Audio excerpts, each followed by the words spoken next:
வணக்கம். இந்த வீடியோவில் நம்ம இயற்கை காளான்களை பற்றி பார்க்க போகிறோம். இயற்கை காளான்களை மழைக்காலங்களில் தான் நம்ம அதிகமாக பார்க்க முடியும். காடுகள் மற்றும் விவசாய நிலங்களில் தான் இது அதிகமாக விளையும்.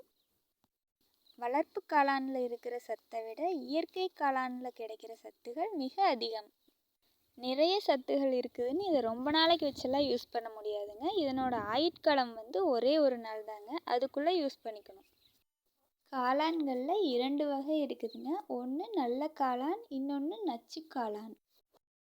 நல்ல காளான்கள் தான் சாப்பிடுவதற்கு ஏற்றது. நச்சு காளான்கள் சாப்பிடுவதற்கு உகந்தது அல்ல. இந்த காளான்கள் சாப்பிட்றதுனால என்னென்ன பயன்கள் நமக்கு கிடைக்குதுன்னு பார்க்கலாம் வாங்க. காளான்களில் இரும்புச்சத்து அதிகம் இருப்பதால் இரத்த அளவை அதிகப்படுத்துகிறது.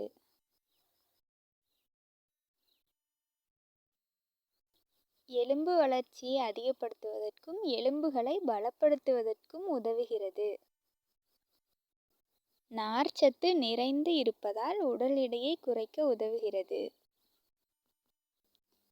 நோய் எதிர்ப்பு சக்தியை அதிகப்படுத்த உதவுகிறது.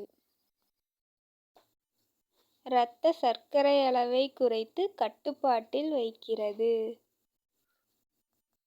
பற்கள், நகங்கள் மற்றும் முடி வளர்ச்சிக்கு உதவுகிறது.